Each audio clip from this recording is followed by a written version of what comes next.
Well, that was a good weekend, and next one's going to be even better. Next weekend is Love Me Tenderfest, right. Okay? What's up, dudes? I'm Chucky 2009, here with Mr. Stephen Cox, the mechanic. We are going to SV Seekers in Tulsa, right?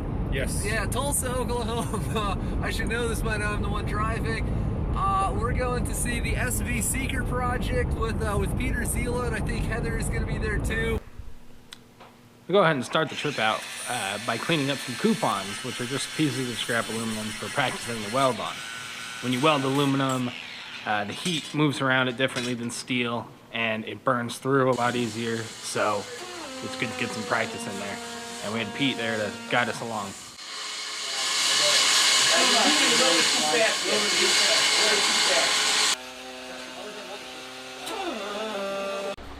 So these are the welds I just did. They're not perfect, but they look way better than I expected them to.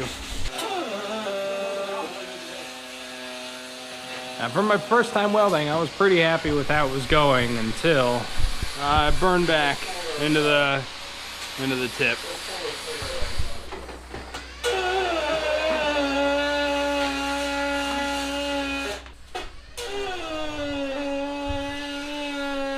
Now, sometimes the easiest way to weld is just lay down right in front of it and get to it.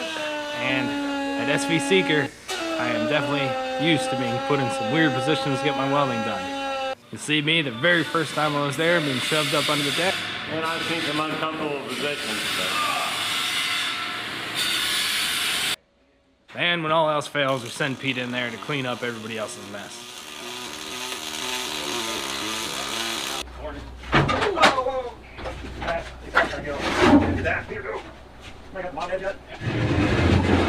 He's like a picnic table. Maybe we set it down on the ground. I think it'll be better to put it on the ground. Hold on. You could set it on the ground. We got a brick. Oh, that's pretty good. That's a really nice work. All right, I'm wrong.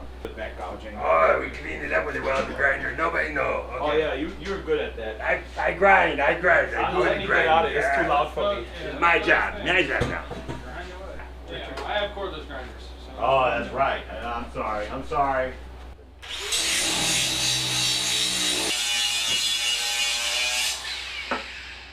You unplugged me just to make a point, didn't you? I would never do that.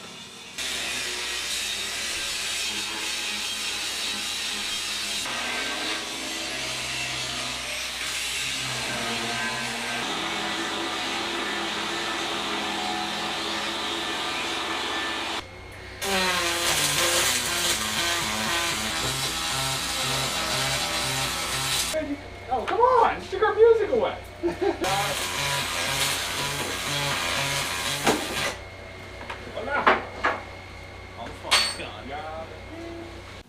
And then Lance, myself, and Peter Zila just got right into it, welding up as many seams as we could.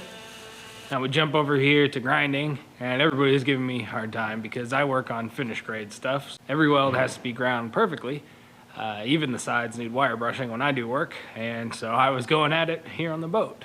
But of course Doug's there. It's a boat, it doesn't matter. Leave it alone, it doesn't have to be pretty. But I grind. I'm letting you get out of it. It's too loud for me. My job now.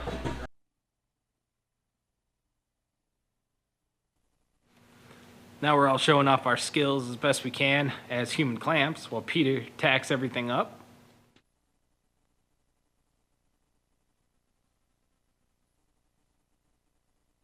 Hey, Richard, come up and push on this and see how much we can get. That's right on the money right there. Oh, yeah. Now, who would have imagined that something translated from sheets of paper to whole sheets of aluminum wouldn't have lined up perfectly? We had to do a little bit of persuading. Go, Richard.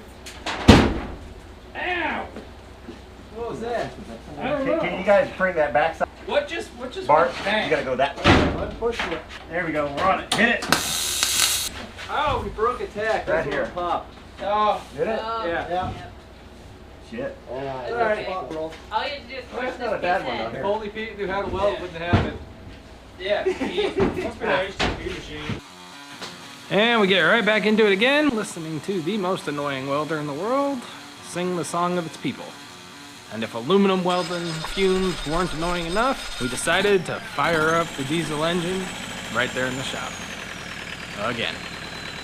Big shout out goes to Steve Cox though for getting that thing working right off the bat.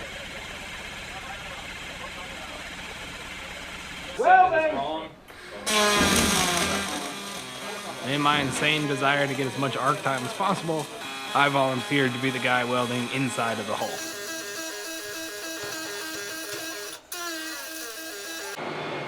I've only got about 8 inches to go before we can roll me over. You know, there's just sentences you say that don't sound good afterward. Alright, so here's what's going on. It's always going to be running in push. Now you have a motor, you have a wire speed adjustment knob up here. It'll be right about 2 o'clock when there's basically no gap. And you'll dial it down as the gap opens. You can slow your speed down, slow your amperage down, so there's no gap. There's no washing going on, it's just a straight push and rate. Now, one of the best things about going to SV Seeker is the environment that's fostered as far as learning goes. Here, I'm in the hole, and there's a bunch of other people that want to get a shot at aluminum welding. So I walk them through the process, and then I'm sitting there tapping them on the back when they need to stop so that they don't go too far doing the wrong thing, and so that we have enough seams left over for everybody to get a bunch of practice in there. Well, we're welding on the inside. Chucky's welding on the outside, which made it real fun when you leaned against it, without remembering he was doing that. Sprinkles.